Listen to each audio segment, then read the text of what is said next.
Thanks for tuning in to Discover Stories on Reimagine Radio. Before we get started, here's a word from our sponsor.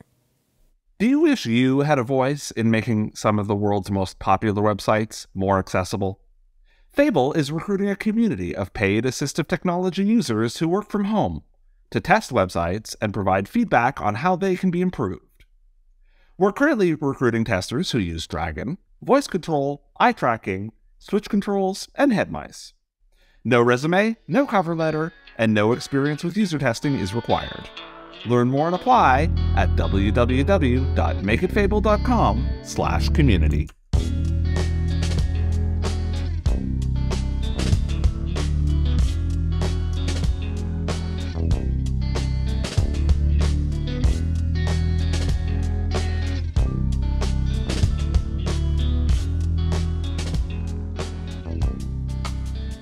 Hello, and thank you for tuning into Discover Stories on Reimagine Radio. My name is Tanya Griffiths, your host and a student intern with VAMS while completing my social justice practicum. Today, I have the gift of talking with Aprajita Saxena. Aprajita is a certified music therapist and the manager for the Music Therapy Center, which is supported by the Canadian Music Therapy Fund. In her journey as a music therapist, she has had the opportunity to work with children and older adults with varying goals, mental health needs, and cultural backgrounds. Her clinical work is rooted in a person-centered approach that involves the use of music to connect and support individuals with their holistic wellness goals. Her recent research initiatives have focused on building advocacy around the use of creative art therapies for mental health in North America and India. Additionally, she is working towards incorporating Indian classical music in performative theory contexts to understand its impact on relaxation and emotional regulation within international audiences. Hi, Aprajita. Thank you for joining us today. How are you? Hi, Tanya. Thank you so much for having me today. It's my pleasure to be here and I'm feeling good. Yeah. Wonderful. Okay, I think I love asking this question to music therapists because I feel like there's always something new and different that they have to add. So what does music therapy mean to you? Yeah. Firstly, I love that you've interacted with other music therapists because often when I speak to someone, they've not even heard about music therapy. So this is such a refreshing change. Yeah. Yeah. So, I mean, while there is a very clinical definition that is used to describe music therapy by the Canadian Association of Music Therapists, for me personally, if I had to describe it, I would say that I consider music to be a powerful resource to develop human connection that is non-intrusive, yet to support emotional health, physical health, and overall well-being. And so when music is used intentionally to encourage creative self-expression in therapeutic settings, then it can help achieve clinical goals in a safe space. So that's what music therapy looks like for me personally. Oh, that's so beautiful. Yeah, I love how you phrase that, and how, yeah, and how that uniquely means for you and in your relationship to music therapy too. And I know that you've had quite the journey coming to Canada as well. So can you share more about what brought you to being a music therapist for the Music Therapy Center in Canada? Yeah, so I think I moved my whole life from India to Canada to pursue music therapy and practice, but specifically to the Music Therapy Center. I mean, I was living in Montreal before this, and there were two reasons why I was interested to like work at the Music Therapy Center, and I've known about it all through while I was studying in Montreal and just getting my degree, and I've known about the center. But one of the main reasons was that it is a nonprofit clinic, which means that the Music Therapy Center is constantly trying to get financial grants so as to be able to offer fully funded or low cost sliding scale sessions to clients and caregivers that experience socioeconomic disadvantage. So Mm. that resonated deeply with me and my worldview to be, dismantling systemic barriers and making services inclusive as best as we can. And Mm-hmm. it's also a fully accessible clinic in Toronto at a convenient location, which just further adds to the equity lens that I, truly want to bring to my own personal and professional journey. So that Mm-hmm. was the main thing that struck me at first. And the second thing, I think one of the cool things about the Music Therapy Center is that it's a space where you get to meet other music therapists, which is not often possible because Mm. usually the way our profession works, it's like music therapists are either working individual contracts in different hospices, long term care homes, educational settings, or doing virtual sessions or have their own private practice. Yeah. So, in that sense, it can be quite isolating and not always have opportunities to interact with other music therapists outside of conferences or workshops. So, I just love that I can meet other music therapists while at work and have peer supervision with them, share a Mm. meal, just chat, and just, feel more supported in our network. So, yeah. Yeah, that definitely makes such a huge difference in the experience of being a therapist as well, of having that sense of community while also, yeah, I see how important it is for you to be able to offer services that can reach people who also need it, but might be at a socioeconomic disadvantage. So, yeah, it sounds like you've found a place where you can like fulfill your values and what's most important to you. Absolutely. Yeah, that's exactly how I feel. Yeah. Oh, that's so beautiful. And it's so special to have too, because I feel like many people who are in private practice don't get to experience that, especially that community sense, unless they already have, very strong roots within the like counselor community or psychology community within their own, um, yeah, within their own city, I guess.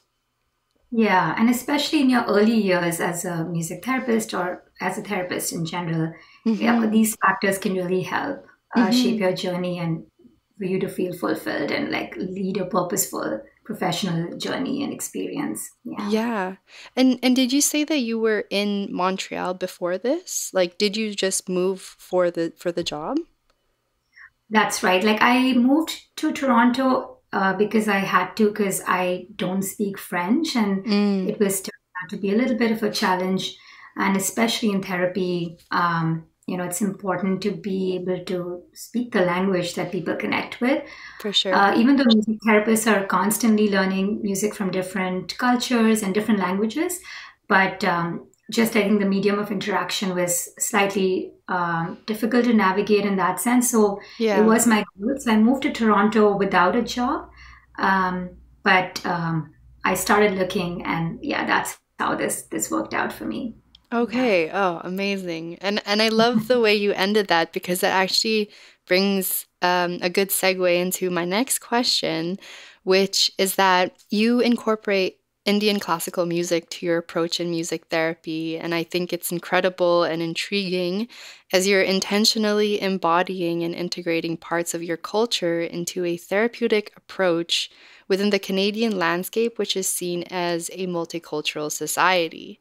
So, can you expand more on this part of your story that you get to experience and share with your clients? Yeah, I really appreciate that question because it's not often that I, get to talk about this or even bring it in my practice. Mm-hmm.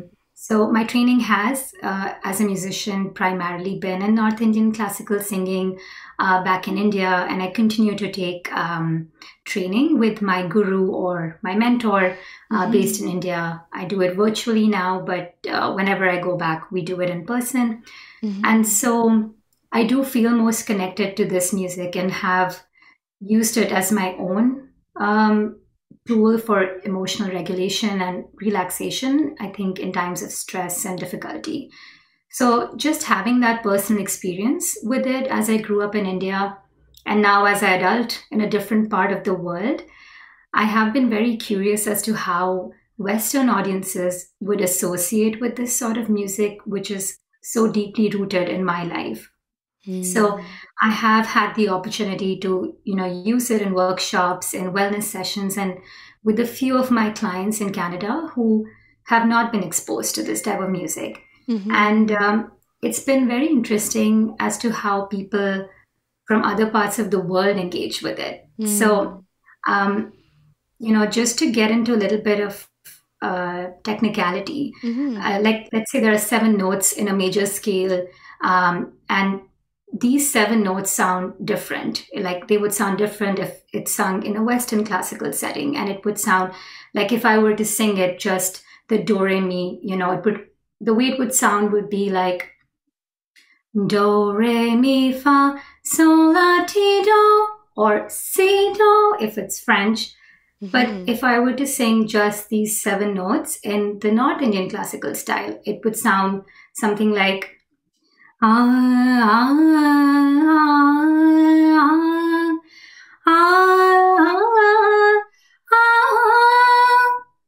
so it's just the 7 notes, but it's approached so differently. And even though one may not know why it's sounding different, one can automatically hear that, it sounds different. So just in Indian classical music, there are many different scales and many different modes that associate with a certain emotional value. There is an emotional quality attached to it. Like some modes may generate a feeling of love, some might be more melancholic. And this is more general. It's not that to say that people will always feel that emotion.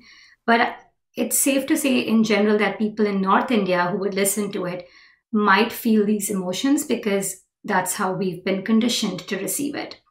And so I was interested to see how people who have no background whatsoever in this music and how would they connect with it if they were to hear an improvisation, or if they were to engage in an improvisation, then how would they experience this? And, what kind of emotions are evoked for them? Where does it land in their body? What kind of images, if any, come up for them? And all of these initiatives are done with the purpose of bringing people to a space of self-regulation and relaxation, because research has shown that Indian classical music has the ability to provide that. But again, the audience within the research is more, the North Indian population. And again, this music can also be triggering, which is why it's important that these experiences are explored in the presence of a certified music therapist, who can hold space in a safe way, validate these tough emotions, and find a way to redirect them into feeling grounded. So in all of the little experience that I've had so far, I've had such unique conversations with people after these improvisational experiences. And, even though they might have felt very different emotions than the one I might be feeling, many different images might have come up for them. But they've all been able to say that they can use it as a tool for relaxation and for feeling grounded. So, of course, these are very qualitative feedback and very limited. But yeah, this is why I'm on a journey to try this more and see how people feel about it. Wow. I am just in awe, really, of this and of your work. And I'm so glad that you even shared just that scale and just that like comparison, because I was so moved when you shared the Indian like classical scale. Um, because I like, yeah, it was just, it was such a different experience for me, and for my body to hear that. And it definitely did make me, how do I say it? Like there were these memories that came up of watching Bollywood movies. Wow. And it was just like so beautiful to like to sit with that, because there's this like flow, or like there's this like connection between all of those notes. My music experience has been somewhat limited. Even though I practiced piano for 10 years growing up, I kind of fell out of it. I don't think I ever really loved it too as a child. It was sort of like encouraged to do that by my parents. So my jargon in music is limited, but I was just like so moved by it, and I think that it holds this, as you said, like this depth of like emotion in each of those notes, and what that elicits out of a client, for example, it can be very specific to their worldview or their upbringing and their cultural context. So I can see how there's so much to uncover within those notes, and how, yeah, bringing that into a space, you would definitely need a certified music therapist because, yeah, like um, there's so much that can come up because of it, without even knowing that it could. So I'm just so amazed, honestly. Thank you for sharing your own experience. I mean, if it were a different setting, we would have gone deeper with that because there's so much value in just what you're experiencing, why, and how that connects with the way you navigate life. And yeah, so thanks for sharing that. Yeah, of course. I was just very moved. I was so moved and all you did was just do the scale. That's all you did. Also very beautifully, by the way. You have such a beautiful voice. Thank you so much, Tanya. You're so kind. Thank you. Of course, of course. Wow. Whew. Okay. I'm gonna sit with this emotion later on because this is not about me. This is about you. But yeah, wow. I guess this question sort of integrates this conversation as well, but in one of our earlier conversations, you shared how being an immigrant woman, bilingual, a visible minority, and having a Buddhist practice are salient aspects of your identity. In what ways do you see music therapy serving as a bridge between different cultural communities, and how do you foster inclusivity and connection through your work? Yeah. I think I'd like to talk a little bit about my Buddhist practice here. It's called Nichiren Buddhism, and a philosophy that I've been practicing for over 9 years in India and now in Canada. And so I've had the chance to meet a lot of people who practice this philosophy but come from very different cultural backgrounds, identify with different religions, gender identities, belief systems. But practicing this philosophy was one of my early experiences to just come together as a community of different people. And also, it revealed to me how people who are so different from each other can still engage in dialogue to understand how, in our own unique ways, we can be altruistic and contribute to our society just as we are and where we are. And so, because of my other parallel important connection with music, I've always thought of how music can be used to dialogue in an accessible way for all. So, I think one unique aspect about music therapy from traditional talk therapy is that it can be done in group settings. And a group music therapy session automatically means individuals coming together from all walks of life. Again, possibly very different cultural backgrounds, social classes too, especially, when we provide funding for sessions. So even that aspect can be very different. People can be from different social classes, ethnicities, even clinical backgrounds and diagnosis could vary a little bit. Depending on what the group goals are. People can have different political views and just, people are so different from each other. And so I think here's an immediate opportunity in a group music therapy setting to use music in a way that's purposeful, inclusive, respectful to each participating member, and at the same time encouraging for each of them to lean into the process of expressing themselves. That involves music making, involves improvisation. It involves listening to music together and feeling safe and held through all of it. So it is important to structure these sessions in a way that can limit disruptions because, of course, with such varied backgrounds coming together, um, it's hard to predict what the session flow could be like, and it could be a negative experience for someone. So, sometimes using improvising as an intervention, improvising music offers a creative, non-verbal way of expressing thoughts and feelings.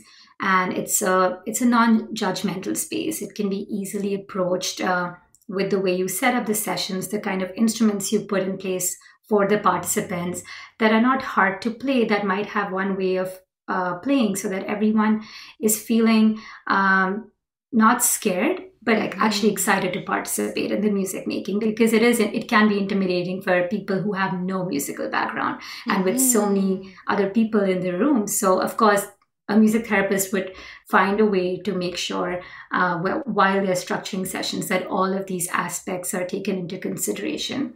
And of course, not to say that it's bad to have a negative experience. All of the experiences are welcomed. And even if there's a negative experience, then how does a music therapist use music as a structure within the group, and how, as a group, we can hold space for these negative feelings too, and just empower one another through music and, I guess, just humanity.